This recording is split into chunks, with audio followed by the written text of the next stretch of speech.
Boom! Welcome back to the What Does Your Mum Think podcast, and today we have a special Christmas episode for your head tops. Today we have the creators of everything, the people that brought us into this world, Michael. No one other than our mums.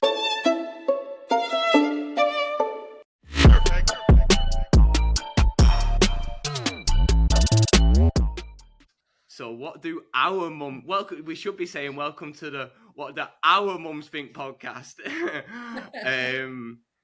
Mandy and Carol, mum to us. Welcome. How are you feeling? We're good.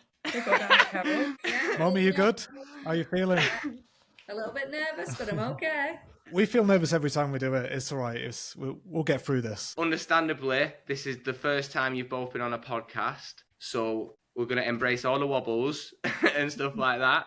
It's been an exciting year, again, in design. There's been loads of things popping off. We would love your takes on. Right, your honest takes, your honest kind of visual interpretations, whatever it is, you know, off the dome, no trick questions, just you reacting to things that popped off. So, you know, the first one we want to get into specifically is the big one that comes every Christmas, the John Lewis ad, right? It always hits the emotional heartstrings, you know, gets us all with a tear in our eye potentially every year. And we want to see, from your perspective, if it made your brief. I don't know what that brief is that you have in your head, but if it made you feel that the way it should. So what we'll do, we'll play it, and then we'll talk about it afterwards.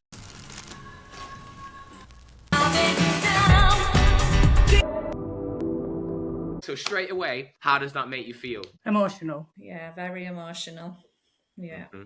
Mum, what's your take? I cried the first time I watched it.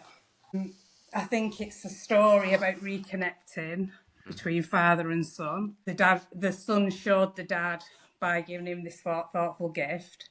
And then when his dad played it, it took him back and he saw his son through his own eyes. So they had this reconnection of like love and emotion because of the gift, I think. You definitely, there's no right or wrong great, take Mandy. on this, you know, that's great. What about you, Carol? What did you get, Mum? Exactly the same. I cried when I first watched it. But I think all the John Lewis ads, they really get to you each Christmas. I think it gives you that time to reflect and that connection. And I think it probably makes you reflect on, you know, times gone by, and now time stands still for nobody, and you've got to act now. Yeah. You've got to be very present, because before you know it, that time's just gone and you can't get it back. Yeah. So the first one you see, as a mum, you can really connect, but maybe when you start moving on to other things of different brands, we'll be like, I'm not sure about that. Yeah. But I think anybody can connect I guess. with them. Yeah, I mean, with having two sons as well, so I think this one probably does hit home, maybe more than some of the others. Yeah. Feel like you wait for it, don't you? You wait for the new one to come out each year. It's like the Coca-Cola advert. Once you see the Coca-Cola advert, you know it's Christmas, don't you? It's with John Lewis, Yeah. So without knowing it's the John Lewis ad, when you see it come on for the first time, do you know it's a John Lewis ad before knowing it's the John Lewis ad? Do you know, is it the music? Is it the aesthetic, the storyline? I don't know. I'm not sure, really. Will you need to wait till it's finished and it says John Lewis? Or do you reckon, say you're halfway through it and you're like, oh, I know this is the new John Lewis ad? Yeah, probably. I think you hear about it as well, don't you, before? Yeah. You sort of see it online, don't you, before? Yeah, there's lots of talk about it, isn't there? Yeah, nice. Does it make you think of Christmases with us, or does it make you think of Christmases when you were younger? I think this one, for me, this father and son, I thought about Christian and Callum with the dad. Yeah. That's how I thought about it. Yeah, I didn't think Christmassy at all. I just thought about the relationship with dad. Yes. That's really, that's I really think lovely. men sometimes find it very difficult to express the feelings, don't they? Women can express it much easier. And I think some men, it's really difficult for them. They have the love and everything there, but it's very difficult for them to put that across sometimes. They can't always speak it. So is that what you two thought of it? Did it make you think about your dads? Flipping it, Michael. Yeah, I guess so. I mean, it's a funny thing, in it, like, you know, with the whole present buying and things like that. I mean, I think I would like to, you know, connect verbally with my dad. You know what I'm saying? As well as giving him a gift that can, I guess, show him the love as well, you know? But yeah, of course, you know, hopefully this year Mum might have a moment with him like that, you know what I mean, with what we've got him, you know? Yeah. What about you, Michael? Yeah, it did a lot, actually. Because like the thing that I took from it as well was that maybe you don't speak a lot with your dad. Or maybe certain generations of dads don't speak a lot to their sons or to the children. And it did actually remind me of maybe being about 4 or 5 in my dad's car. And he always used to listen to music in the car. And one that you'll know very well, Mum, Dire Straits. Yeah. He used to listen to it a lot. And I always used to think that he was the singer of the band because I thought his voice sounded the same. He'd probably be really happy to know that. And there was this other song. I can't remember who sung it. It was called How Bizarre. Remember that song? How Bizarre. Yeah. How Bizarre. Yeah. I remember he listened to that a lot in one summer. It was probably like 1995 and 1996. And when I was watching that, and that dad had that moment with that piece of music, it made me think of those songs and my dad. But yeah, I think that's sort of where it took me. That's lovely. Yeah, it's really nice. It does. It gets you, like, over the years. I've just had a little look in the background then, as we was watching it, and they all hit you, don't they? I remember Monty the Penguin, the Buster the Boxer. That was the dog that was bouncing on a trampoline, wasn't it? And I think they're really, you know, I think they're really good at, like, the Man on the Moon, Mum, as well, that you mentioned. I think they're really good at, like, capturing that kind of, I guess, emotional connectivity through Christmas, you know, and like dialing into your heartstrings in a way. It gets me I think I cried again this year, you know what I mean? They always like hit me. If there was anything you could change about it, or if maybe differently, if there was a John Lewis ad that you was going to create, what would you kind of dial into? What would you do? They've covered so much though, haven't they? They've covered like the Elton John one, where he comes down and he's got the piano and what he went on, you know, and he became this famous. Like, what would you like to see in a John Lewis ad? Maybe reverse it and have something about mums instead of the dad. We're all for that.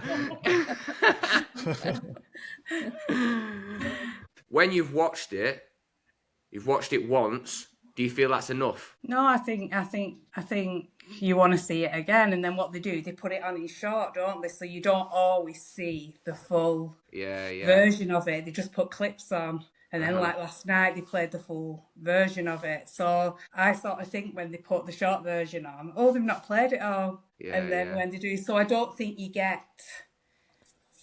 No, I don't think just seeing it once is enough. Yeah, you sit with it and you grow with it a little bit, don't you, throughout the month? Yeah, nice. Right, Mums, I think that was an amazing first round. I think that's good. You know what I mean? I think we can do better. I feel like I'm not breathing. Hopefully you feel warmed up now. The next one we're going to go through is the British Airways. That's emotional. Yeah. Oh, actually, I don't know. That's quite emotional, isn't it? Yeah, I guess so. This still connects, especially for me. Like, you know, obviously, Mum, he took us away every year. Do you know what I mean? So we've all had these moments that, you know, that moment on the plane where you're looking out the window. So these ads that we're going to show you now was designed by an ad agency called Uncommon.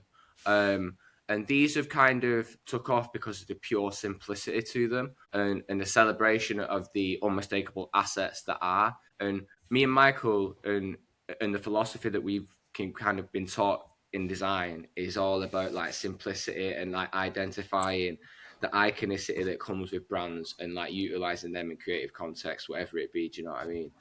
And this is a very good example of it. But you can see what's on the screen here, can't you? Yeah, a baby and a plane. Right. So straight away, what do you take from this ad? What brand is it? British Airways. Nice. But it's funny that though, isn't it? Because like what is the thing that makes that British Airways instantaneously for you? The colour, the writing. Yeah. Mm-hmm. But it's interesting because it's so cropped, right? Yeah, but you would know that was an aeroplane, and that yeah. Yeah. But it is the red, white, and the blue, isn't it? Yeah, instantaneously takes you there, doesn't it? And it's like everybody's welcome, babies. It's showing your baby on plane, isn't it? so everybody's welcome. Yeah, for sure. And then, does it make you feel nostalgic? Does it take you back to when we were taking trips? Yeah. Yeah, with the baby on the plane. I've never flown with British Airways, but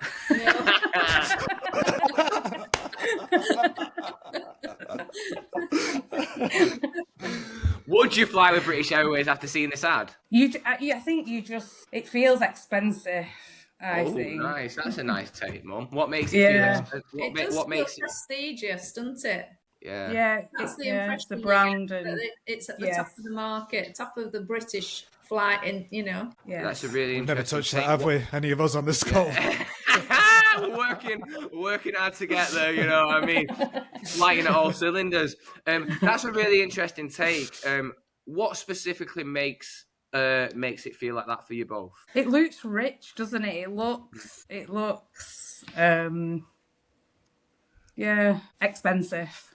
Expensive. How about you, Mum? Is it I think what makes it feel prestigious to you? I think it's just over the years of the advertising and things, because obviously I've never flown with British Airways, and I think it's just the years of advertising, the things that you have seen. It's like the Rolls Royce of, that's for me.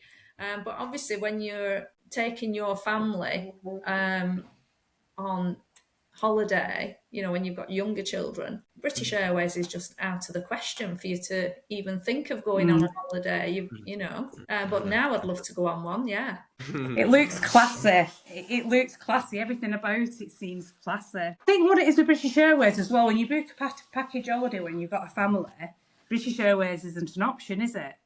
So if you were doing your own package holiday, you'd find the best flights. So you'd keep your costs down because it's a family holiday, and we just never, who we book with, it was just never an option. I always think of British Airways, if you're booking a direct flight and you were going long haul. Yeah. I think of a long haul flight. They're very lovely takes, These have caused a ruckus. Well, not a ruckus in a way, do you know what I mean? They've inspired a lot of people, and they've done really well. They've won a lot of awards for it, and it's made a lot of noise, even more so from Common, right, Michael? Yeah, for sure. Yeah. Do you, actually, on this topic as well, around prestigiousness, sorry, just to go back, if the ad was a holiday destination, where do you think these people would be going? Or where do you think this baby's going to right now? Bora Bora, or somewhere like that.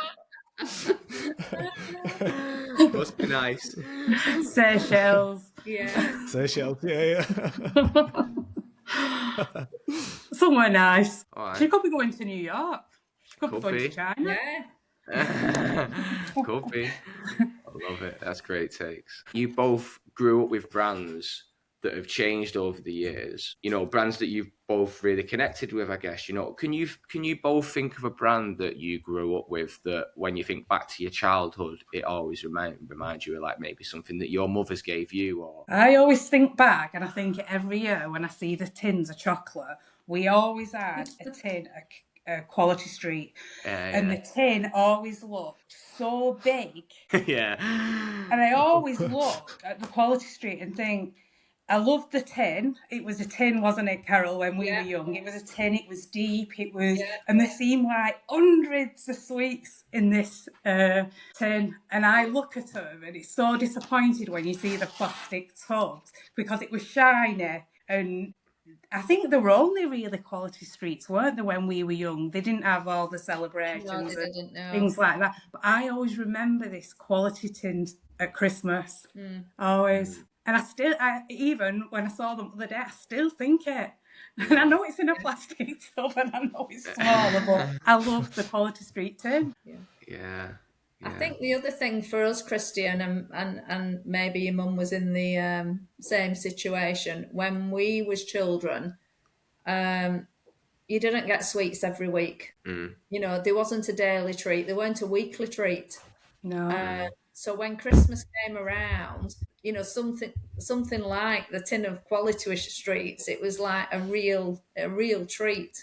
Yeah. Whereas I think things have changed massively now. It's too commercialised. No. It's like the advent calendars, isn't it? We used to get like an advent calendar, you opened it and you had a picture, you had a candle.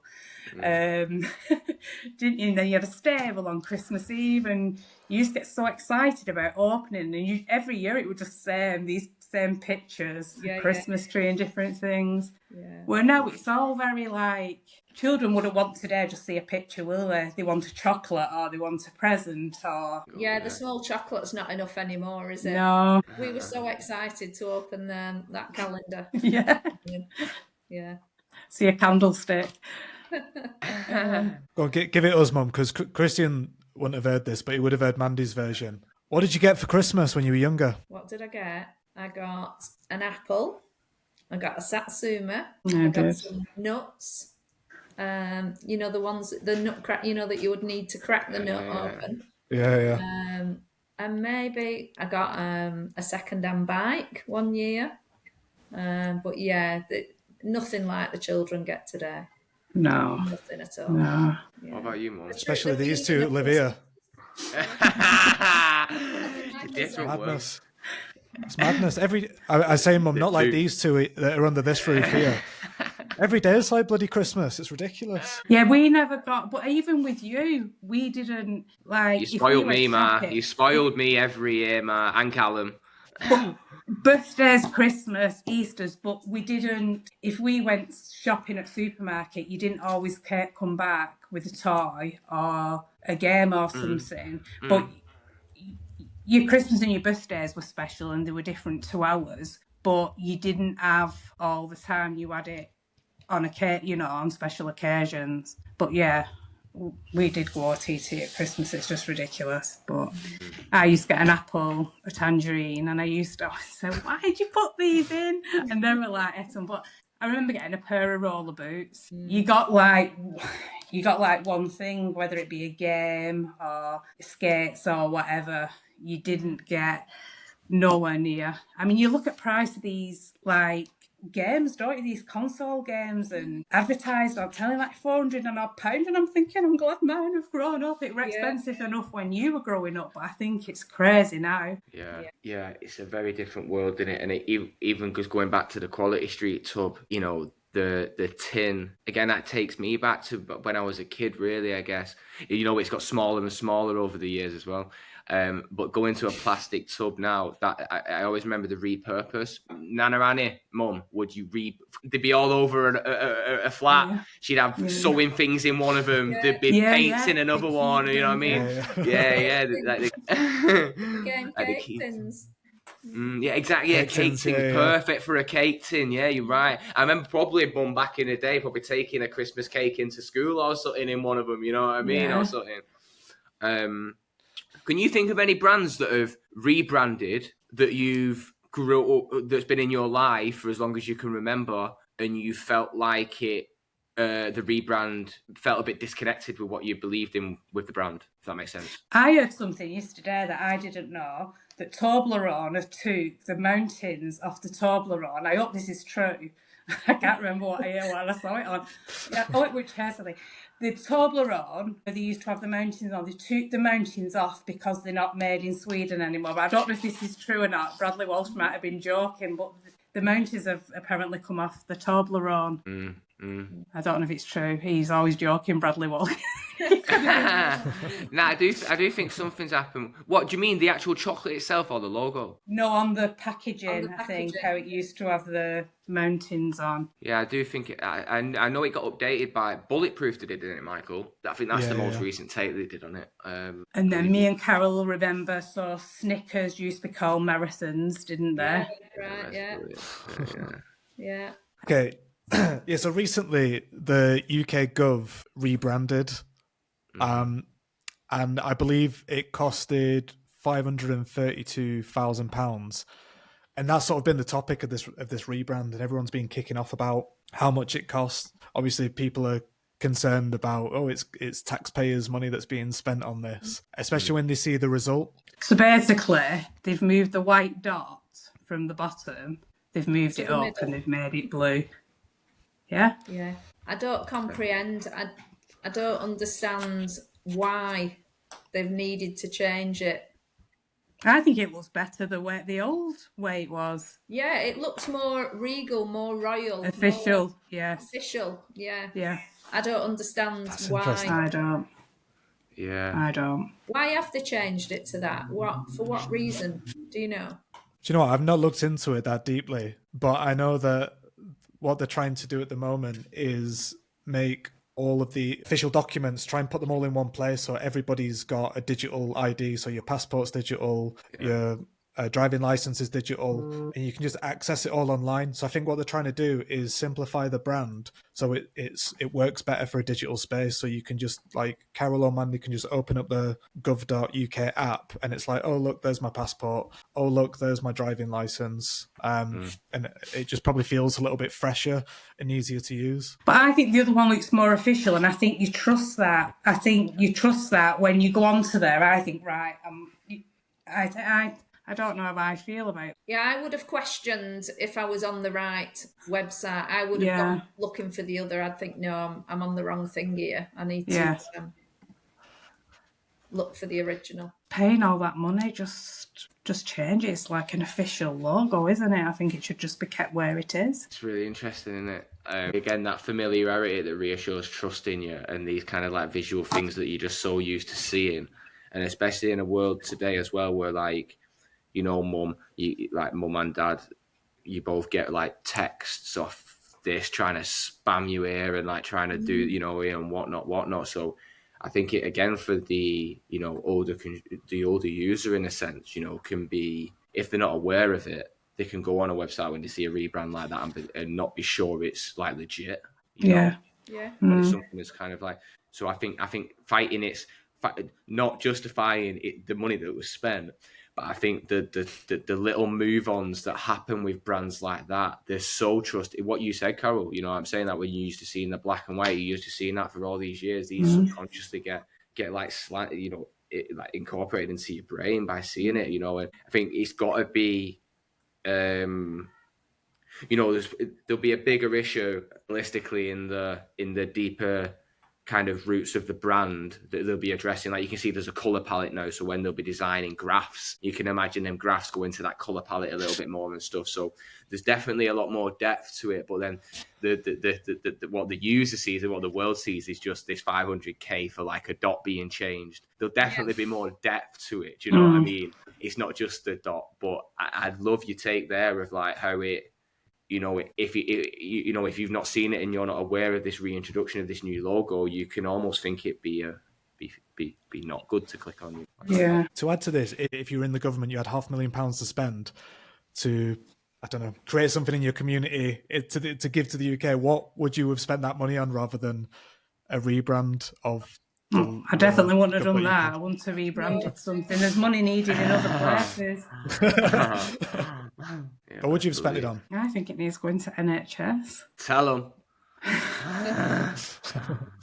I agree. Well, rebrand. I think there's so much money needed in other areas to use money for something like that in the times that we're living in. Just seems ridiculous to me.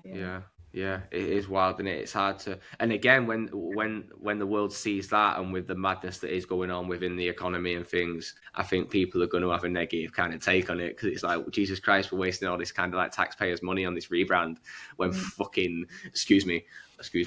When it's like, you know, take that swearing out, Michael. I'm sorry, Mike. I'm sorry, mums. I'm sorry. I'm so sorry. I'm so sorry. I feel better than that. Okay, really interesting takes. Thank you so much. Moving on to something that, again, is like a big topic at the minute. Within a lot of industries, you know, and it's the conversation around artificial intelligence, specifically, well, you know, aka AI. What do you both know about AI, and what's both of your understandings of AI when we say this to you? I know very little on AI. It's not something I've used. I don't think it's something that I will use. I don't know. Maybe in the future I might. But at this moment in time, I just think that it's not something that I'm ever going to use. I don't know a lot about it. I know ChatGPT. I use that a lot. Wait, whoa, Mum, wait. What? Well, I asked ChatGPT now instead of asking Google. So I've just swapped it Yeah. over. I don't know a lot about it, but I think there's good and bad with it. So I think it can help people, like it can help people with work, but then you can look at it on the flip side and it could take people's jobs because you can have something done for you. And also there's this side of like the fake profiles and stuff that can be created by. So I don't know about it in depth, but I know a little bit. I think there's good and bad with both sides of it. I've used it Amanda, once. because what have you used it for, Mum? Well, I'm saying I've used it. Helena used it for me on a decorating project. She said, let's take a photograph and then it'll give you some ideas.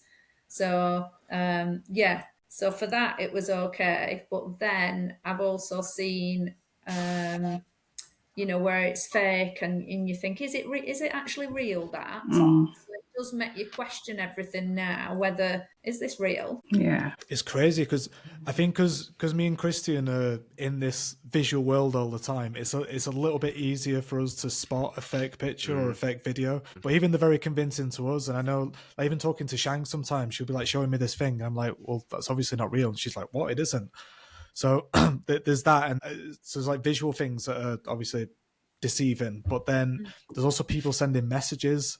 There's been people sending voice notes to parents saying, "Oh, I've just been in a car crash," and it's obviously their voice. And can you just send me £500 into whatever account? And I'm in this bad situation. So yeah, there's some dark. It is frightening the way the world is going. It's frightening. I always, when I watch video, I always look at the mouth. I always stare at the mouth because you normally find that it's the mouth that's not in sync slightly. I always think this bit always looks. Yeah. But I can't. Another give good you one more to than watch that. out for is the hands. Sometimes you'll look at them and they'll have 6 fingers. Yeah.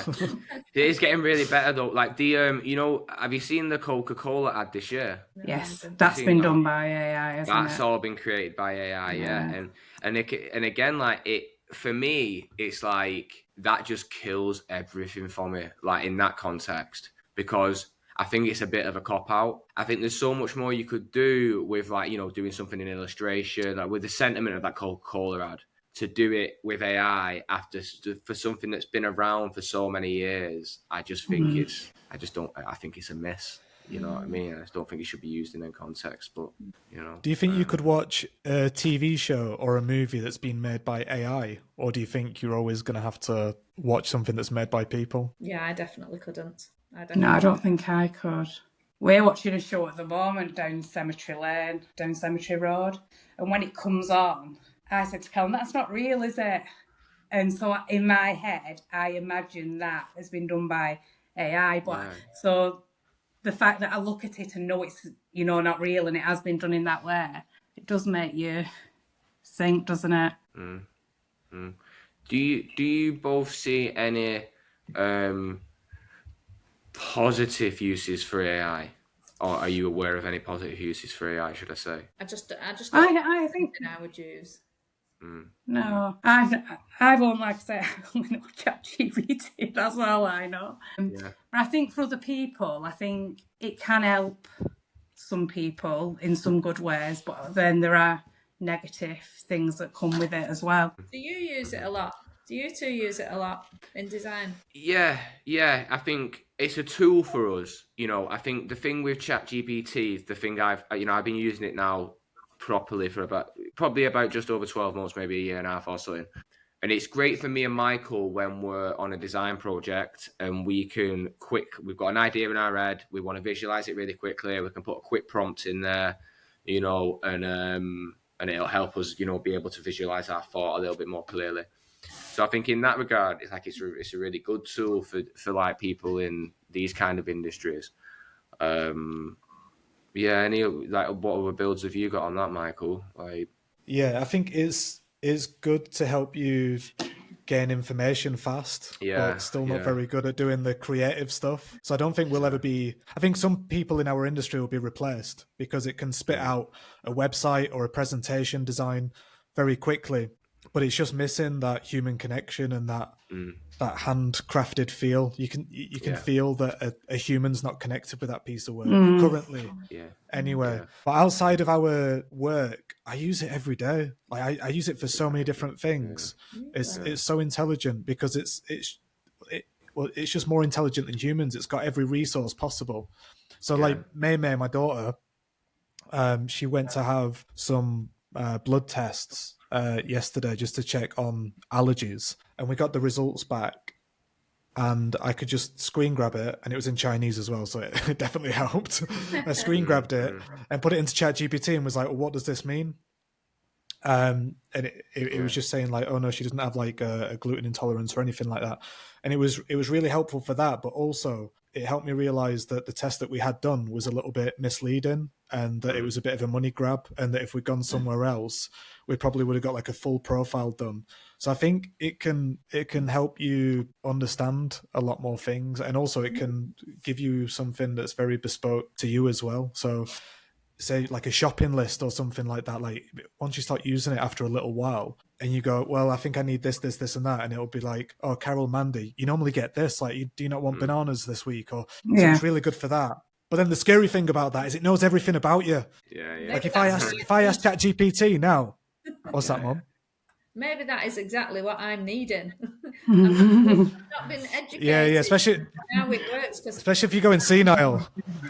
Well, you know what I mean? As us ladies get older and we go through menopause, we cannot remember a thing. I know, it's terrible. Lists and lists all over this table. Just on a daily basis, I work on a list. So yeah, Michael, you need to teach me a little.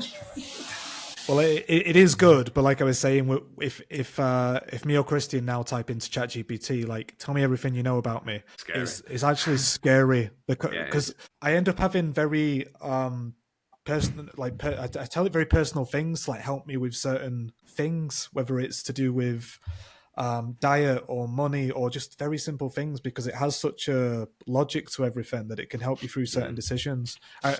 So if I asked a question and you asked the same question, would we both get the same answer? It depends how well AI knows you. So, if you've been plugging into AI for a little while and it knows my mum, but Amanda in this case, whatever more than thing, it'll tailor it towards you. So if we ask, I don't know what we could ask, what present should I buy my family this year? Do you know what I mean? Well, you're this kind of person and maybe you get these kind of things or something, like Michael said, it has that memory over time. So the more you use it, the more it becomes familiar with you. And what you're talking, it talks to me like I talk. It calls me bro and bruv. And like, do you know what I mean? And it's like, what? You know what I mean? It's like, it's this scary thing too, isn't it? Do you know what I mean? You can have, and like in America too, like, the healthcare system out here it's not that easy to go and see a PCP, a practitioner, whatever, and like just a doctor, say for the English audience. So I use ChatGPT to reassure me a lot if I get something, if something's wrong with my back, I'll be like trying to plug it into ChatGPT, you know what I mean, before I go and waste some money going seeing a doctor or something. But like it definitely does have a scary element to it. But again, data's so valuable in 2025, 2026, or if you want to look at it, people make a lot of money off data, you know what I mean? Because they can obviously drive their audience towards a specific market from learnings that they take from data, cookies and all that stuff. This world is just, mad, you know what I mean? But it's how you look at it, do you know what I mean? Like when you watch YouTube, Mum, like, you know what I mean? You'll get ads tailored to you. Do you know what I'm saying? That we spoke about this before, and obviously you will too, Carol. You know what I mean? You don't even really realize how, when you go on Amazon and you buy these things that you reckon that's AI working in the background, essentially. Do you know what I mean? So it's being implemented into our lives without even really knowing it. I had something even crazier the other day. Sorry, Mandy. I was just going to say that this guy, he walked into Walmart to buy a new phone charger because his phone was dead. He left his phone in his car, and he got to the till and he paid with cash, and then he left, went home, and then he got an email that said, "You've just made thanks for the purchase of this cable for your phone." And he was like, "Wait a minute, I didn't even use my phone. I didn't take my phone in the shop. How did that happen?" And apparently, I believe it's true, but it was due to facial recognition because it recognized him as a customer of that store. Like maybe he already had an account with Walmart, so when he walked in, it just recognized him. That's crazy. Yeah, it's like when you're talking about something. Me and Paul can be talking about something, and then you've not even searched it, but you'll get something on your phone that you've not even looked at. How does that work? So I don't like these speakers. You're right, Ma. You know, I'm telling you. It is. Again, like, it's why it's so valuable, because they can tailor your purchases now. Do you know what I mean? So they can. When you shop in IKEA, they have this thing called the Gruen effect. You can check me on that, but I think it's called the Gruen effect, and it's the way you shop for things that you don't know you need, but you'll get. So when you go into IKEA, right, next time, you'll notice that you have to walk. Say you wanted the pillows, you've got to walk through everything else to get to the pillows. So even if you're just going for pillows, on the way to getting them pillows, at the convenience of being in IKEA with the Gruen effect in place in act, you're probably going to pick that lampshade up. My dad would, Mum. My dad would be running. You know what I'm saying? It gets me dad as soon as he walks in and he runs off. You know. So even in that way, it's kind of like, a digital way of that, in a sense. You know what I mean? You're just constantly being like sell. Look at ads now, right? You can literally now, especially like obviously, in America too, obviously, but you watch YouTube for a 10-minute video and you get free 1-minute ads that come in or something. It's wild. You're constantly being sold stuff. Then the question being where I'm going to land is that, would you rather see random ads, or would you rather see ads that are tailored to your interests? I'd rather see ones tailored to my interest, and then it would be a prompt to remind me. Oh yeah. Well, that's it. You know what I mean? So it's you go in my head. I end up going around in circles with it, because I'd rather see stuff that I'm interested in. I'd rather see jiu-jitsu gis and healthy food, and I don't want to see ads for KFC coming in and things like that. They're not kind of a consumer, but I don't want it to have all my data. I don't want it to know my name, and it's hard, it's a push and pull. And it was great. You've been amazing. We're back. Right, last question. We're back. Right, so the last question we've got for you, lovely mothers, our lovely mums, is Labubus. Before I pull a Labubu up, do you know what a Labubu is? I do. I didn't know. I've got one somewhere. Let me find. I should have found. Yeah, go get it, Michael. One? Yeah, last week the box is there. Michael was showing me the box, but up until then I had no idea what it was. Yeah. I'd heard somebody talking about it, and somebody had bought one for their child, and the parent didn't know what it was when the child received this gift.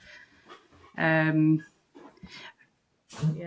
Callum relayed it to me when I was talking to Callum about it. He said it's like Supreme. So when Supreme have the drops, and it's really hard to get the stuff, it's really hard to get these. And when you get one, you don't know what you're getting in the box. You don't know which one you're getting. Is that the case all the time? Yeah. No, is it, Michael? I don't know actually if it is with Labubus. Isn't that Callum might be on about Sunny Angels there, Mum? All right. But I think you do know the box. Wait, let me see. I think they do that as well. I think they do have a mystery pack. So even this one that I've got here. Sorry, Mum, you are right. Mum, sorry, Mum. Yeah, you can see the Coca-Cola one there. So this one, it's you're either going to get one or the other, or there's a rare one, and you don't know what that rare one's going to be. Yes, it's the teeth.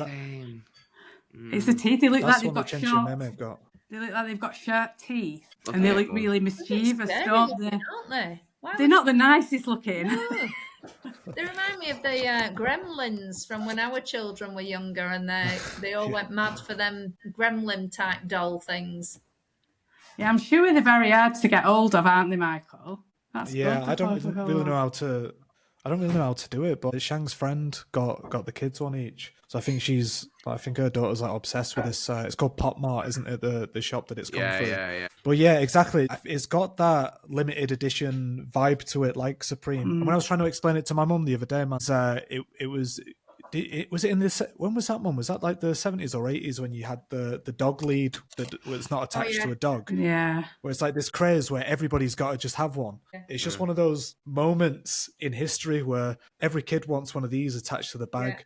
Every girl wants to have one attached to the handbag. What are your thoughts? It's just a trend, isn't it? It's just But the peer pressure for children, for parents, when they're, because obviously one child has it and every child wants it. Your child wants it, and if you can't get it, that child is so disappointed. You feel like you failed, Carol, don't you? Yeah. I've been in Toys R Us.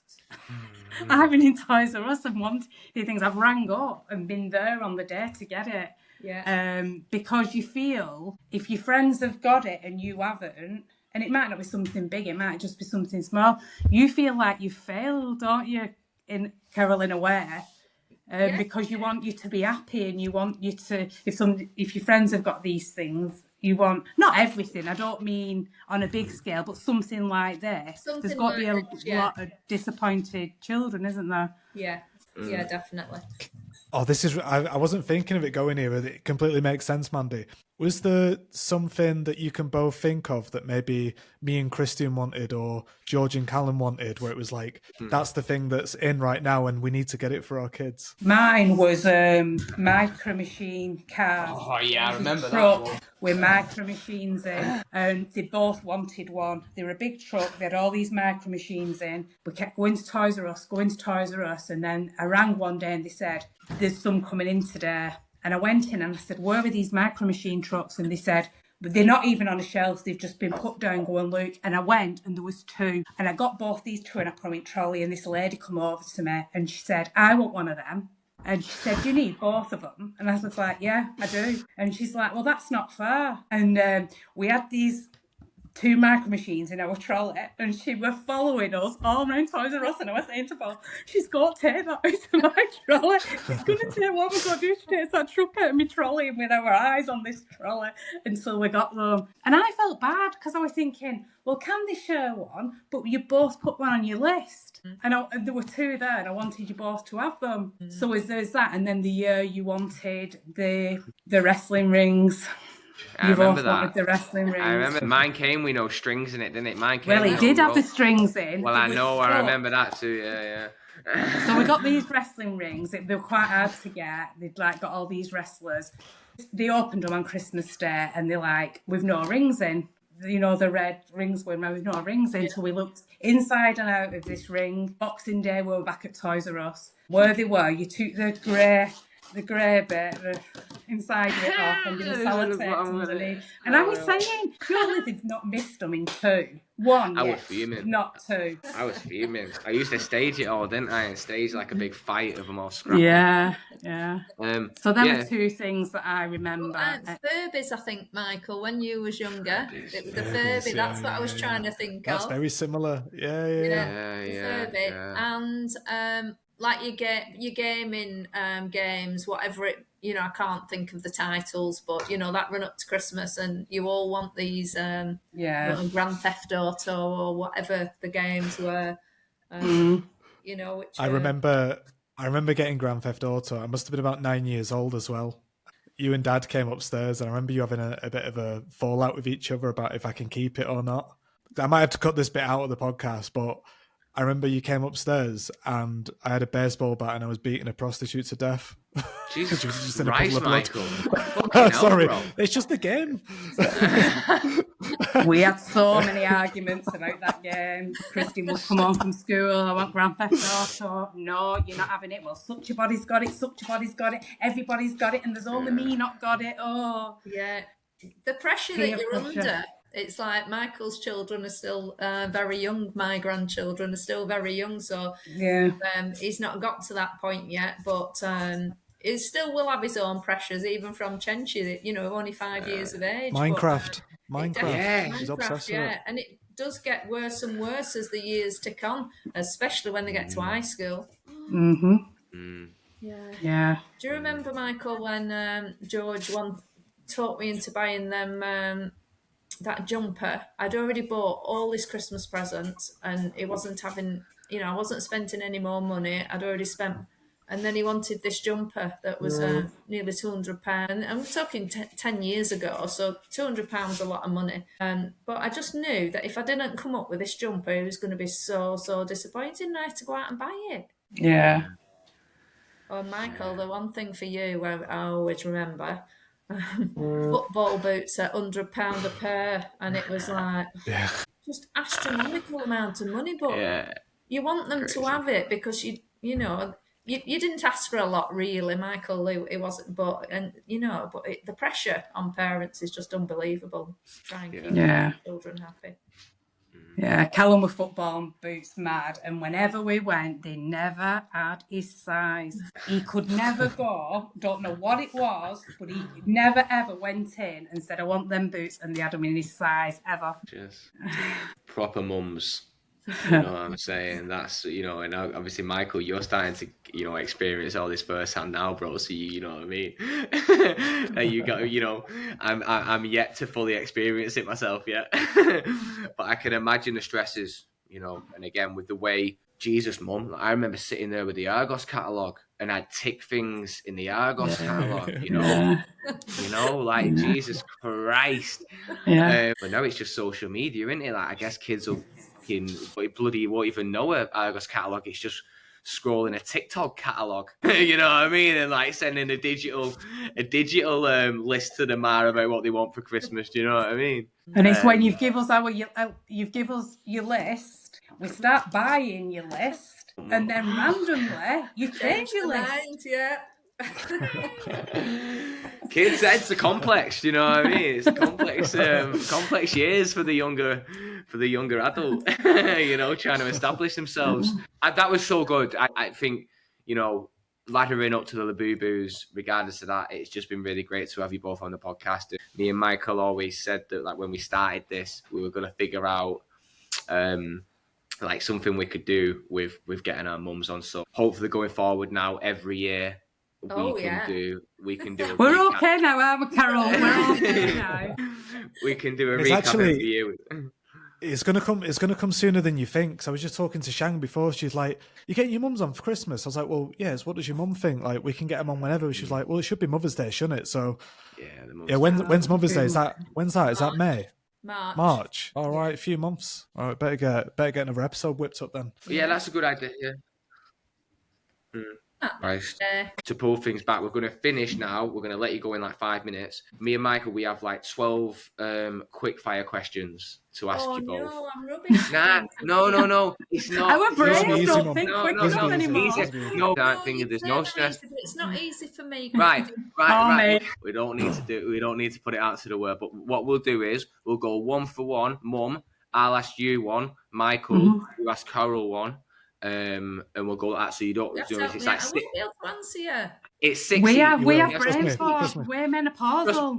Trust me. We would not do you dirty, mums. We're good. Go on. Right, the first one, right, and we've already touched on this today.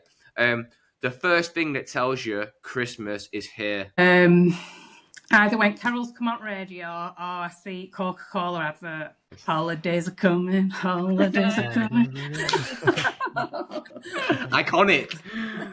Right, and for you, Mum, baubles, elegant and matching, or the chaotic collection we've had for 20 years, or 30, nearly 33 years. Chaotic collection that I've had for years and years. Definitely. Yeah. Right, Mum. What's the correct? And I know how you are with that tree, Ma. She'd let us do it. She'd let us do it, right? We'd go to bed, and then we'd wake up in the morning, and for some reason, it got did again. Do you know what I mean? I don't remember it looking like that before I went to bed, Ma. What's the correct number of furby lights on a tree? Depends what size your tree is. Yes. So I've got a small tree. I've got a small tree, and I've got 100 lights on it because it's only small. But I like more lights, the better. Okay. I'd rather have more lights and less baubles. Yeah, okay. Less decoration. I think you should have plenty of lights on a tree. And I don't like them flashing neither. I have to have them still. Fair enough. Okay, for my mum, which Christmas ad do you think about every year? Or remind you of Christmas? Coca-Cola. Coca-Cola. Yeah. Is that one? For sure. All the days are coming. Yeah, I used to love that advert. I did. I used to get really excited once I'd seen that advert. Even as even in recent years as adult as well, it really gives you that Christmas feel, doesn't it? Yeah, It does. Coca-Cola's thing, Nike are about performance, Oreo's about wonder. Coca-Cola is all about joy. Do you know what I mean? That's the thing everything ladders up to. And I think, with that ad, it does hit that element of nostalgia in every family. And I think the thing about this year is what we spoke about before, again, is just that AI take, I think, away takes a little bit of that charm, It's a bit of shame. Right, Mum, rapping style. I kind of know what you are, but like Chris Corner's mum or Tape Everywhere Mum. Say that again. So when you're wrapping the presents, all right, okay. Are you like a really crisp corner, like clean, precise, OCD, so to say, or are you just like? I'd like them to be like that. I try and make them like that, but it depends what it is. If it's a square box, we're all right, but they're not always a square box. So as long as there's wrapping on it, it's fine. I love it. All right, for Mum, what's the ugliest Christmas decoration you own that you refuse to throw away every year? I refuse to throw away. Yeah. Oh, it was one that Nan gave to me. It's like a wreath that I hang on the porch door, but I don't particularly like it. But my mum gave it to me, so yeah. That's the sentiment. I knew it was going to be one of those. Dad, tell me Dad not start making noise now. I know, I just wait, Paul. Dad, come on. Dad, we're live on a podcast here, Dad. Do you know what I mean? And you're doing washing up. Make a brew. Do you know what I mean? I'm sorry, Dad. I'll be a couple more. You can get on these questions if you want, Dad. No, come on. Right. You don't stop throwing your jammers. Jesus Christ. Right. Right. We've got a couple of set designers coming on next year. So this is for the set designers out there. My mum thinks she's a set designer at Christmas. What's the approach to the table setup, Mum? Do you mean my tablecloth and my crackers? The tablecloth. What are you like with that tablecloth and your crackers? I like everything matching. Everything's got to match, hasn't it, Mum? And we can't touch anything. We can't sit at that table. We can't have breakfast at it. Nothing. We can't get anything on it. It's got to be fresh when we sit down, and I spill gravy all over it for the main meal. Yeah. Love it. I don't have special plates and cutlery. It's just the tablecloth, the crackers, the serviettes. Yeah. I'm not wild as in having Christmas. I don't have special plates and things. A big gravy boat comes out. That's about it.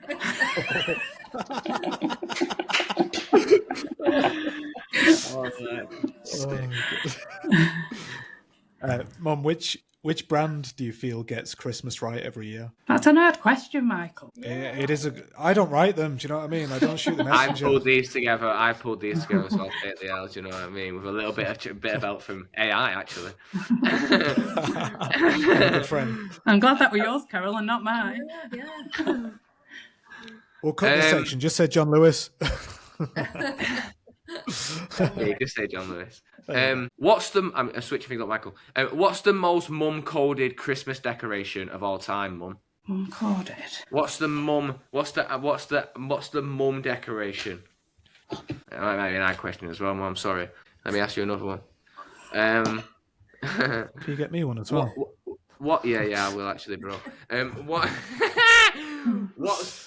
What's one Christmas design trend that you would wish that would disappear forever? Tell me again. What's one design trend? What's one Christmas design trend that you wish that would just go away forever? It could be tinsel, it could be baubles, it could be ads, it could be crackers, it could be anything. Them plastic tubs that they put your chocolates in. Yeah, tell them, Mum. Tell them. Bring back that metal tub. I'm on it. Love it. Listen, I'm going to throw the script. As well. What's the best Christmas present you've ever received, Mum? That's a good one. I'm going to cry. Oh, for God's sake. I've done it now, haven't I? You've led at this idea. It's not that dying dog, is it? Yeah. Oh, Michael. Yeah. Mick came home mid-December and he was so excited and he put this envelope under the Christmas tree. And I don't take any notice of what's under the tree. And I'm not one to go and feel. I'm quite happy. I'm very patient and I'll just wait till Christmas Day. I wouldn't dream of opening anything. And I opens this letter on Christmas Day, and I couldn't read it for crying. But I know I've still got the letter upstairs, and I know the first words were, "Hi, Mum. My name is Mitch." Oh, stop it when you're killing me. Carol. You're killing me, Carol. Oh. Let's see Mitch. Where is he? Show him. Let's see Mitch. He's let down. He can't get up. Oh. Oh, look There he at is. Mitch. Mitch. Oh, Merry blood. Christmas, Mitch. Yeah, he's going He's deaf. deaf now, is our Mitch. Oh, bless him. And he's got a growth bless on his him. face. Oh. Can you see it? Poor Mitchy, mate. Poor Mitchy, me. Oh, it's going the other way now. Bless him. Oh, he's gorgeous. But yeah, he was one of my biggest surprise Christmas presents. You always made, obviously your mother as well. Carol, actually, my mum's was called. My mum called Carol, yeah. Yeah. Would obviously made Christmas really special for you, and you've always made it really special for us. Do you know what I mean? And I'll do the same for my kids. And it's a magical time of the year, and again to be able to do it in New York this year. But anyway, getting to my point, what was your favourite present, Mum, that you've ever received throughout life? I don't know. I think I've never, like with your dad and that, we've never been big on presents for each other. We've always made sure that you had what you wanted, so we're never about us. And even up to now, this is the first year I said to Callum, I'm having something off your dad this year. Because for so many years it's just been pyjamas and slippers and things like that. And I'd rather give a present than receive a present. It doesn't bother me. But anything I've ever had off you two, everything's always been special. So I remember when you bought me the Pandora ring, you bought me Vivienne Westwood earrings that I'd always wanted. You bought me my first pair of Ugg boots. And one thing. Everything that you ever get off your children is always special. Yeah. I hear you, Mum. I hear you. But do you know what I mean? Anything off your children, even if you've made something out of paper, that means more than an actual gift. I've never been materialistic, have I? I'm not. No, I don't feel I'm materialistic, but yeah, I've got all the little cards and things that we'll stick them up every year. A snowman that George made, a paper snowman with cotton wool stuck all over it. Cards that Michael has made. We've got that one at home, and George wrote it for us for Christmas, and he put, because he couldn't spell Michael's name or it was too long and he couldn't be arsed, he wrote, "To Mum, Dad and Boy." Oh, that's cute. So yeah, keeping all them things is means a lot. And my Christmas tree, I just love all the little gadgets and baubles. So the kids usually buy me something each year to put on the Christmas tree. But it's just nice every year when you get these bits and bobs out, the reminders of where they've come from. Yeah. Christian went to a wedding and they wrote his name on a bauble. Mum, look. Oh, God. Oh, God. They're nice very, very quickly, George's girlfriend sent these to my mum that she sent them as if my mum had ordered them. So they landed on my mother's a couple of days ago. And my mum. And what did she say? Well, she was coming for dinner that evening, so she got a message a few days before saying that her parcel from Billy Baldbag was going to arrive. Oh. So she came through the door, threw them on the table, and she was saying to Mick, I need you to have a look at this. I've not ordered them. And she thought it was a scam. She thought that somebody had scammed her and that, I don't know, that somehow that they had her card details and then they was going to purchase something even bigger. Yeah. A bigger pair of balls.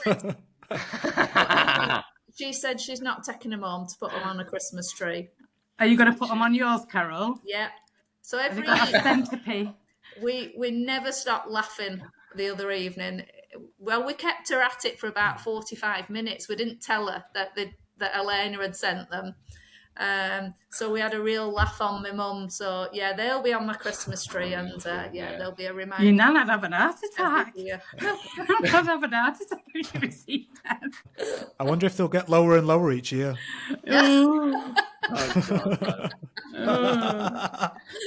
Wow. Wow, I've never seen anything like that before. Yeah. Wow. My That's an mum was innocent trying thought to now. message the company. She'd got a message saying that she was going to get this delivery from Billy's Bowl Bag. So she went on, found the message, and that was the funny bit. She started messaging back something. I don't know why you have sent me this. It's not funny. Oh, so good. Oh. They filmed it all as well. So I'll show you the video, Christian. And Anne's like, I didn't order them. You think I ordered them?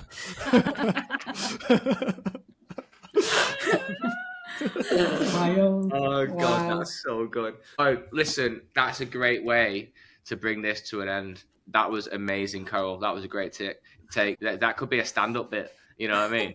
But where you got it out, I didn't even see it. I It's didn't so even see you good. lift it Oh, up. Jesus Christ. Amazing. Right, well, listen, thank you to everyone listening to what our mums think about this year in the world, sort of say, not just design. This is going to be a regular segment. We're going to try and get our mums on as much as possible, right, Michael, going forward. So hopefully you'll be our regular guest, only regular guests, I guess. I hope So, yeah, people are great. crying for more Carol and more Mandy. That'd be amazing. It's been, thank you so much. I know, like, we're doing a podcast, like it's a bit sticky the first few minutes, but I feel like where we've got to in the end, like we have laughed and we have cried. Like it's been everything that I've wanted it to be. Yeah. Just Especially the imagine balls at the end. Just imagine if you got the most views on this with us. It might. Some people. You'd have us on every week. When you first asked us, I was like, oh gosh. As a mum, you never want to say no to your children, do you? But this is definitely not something I would want to do. But because your children ask you to do something, you never want to let them down and you never want to say no. And I was so worried. And then I thought, oh, well, do you know what? It'll be what it'll be. And if they don't like it, they'll just have to edit it or they'll just not have to show it. I'm not stressing too much about it. But no, I've been exactly the same. Exactly the same. I rang Christian last week and he ran to Michael and he said, do you want joy? For a minute, I said, no, I don't. And then Michael told me, Carol, that you did the same. Like he told you, he was like, I need a week. I need a few days to think about this and digest what's going on here. You know what I mean? Well, listen, hopefully it's reassuring that you was both really good. Honestly. Oh, it's been nice. It's been nice seeing you, Michael. Been nice seeing you again, Carol. It's been a long time. It has been a long time. Yeah. It's been lovely to see you again. Yeah, it has. So and Merry Christmas to you all. Oh, Merry Christmas. Merry Christmas. Yeah, Merry Happy Christmas, holidays. Everyone. I know. All that. Listen, mums, we love you. You're the creators of everything. Thank you for life. Thank you for your energy. Mum, where are you going? Playing Callum. Oh, Jesus Dad's Christ. just gone upstairs. Right, all right. Well, listen. Right, go on. That's right, Christian's big speech. I know, I was just trying to close the podcast out. I'll come back, coming back. I do it, you know what I mean? You have to do it again. What we'll chop this bit and then we'll do it again. Jesus Christ. Michael will be like, you're in a bloody, you know what I mean? Jesus, you got some work cut out for you on this one. Hey, mums. Are you good? You sat down? Sweet? Yeah. Right, mums, we love you. Thank you so much for doing this. Thank you for your energies. You're the creators of life, everything. You made us. You keep us going. And honestly, I don't know what we'd both do without you. So thank you. We love you. You're welcome. Yeah, thank you, mums. Thank you so much. And Merry Christmas. Merry Christmas. Merry Christmas. Love you all. Love you.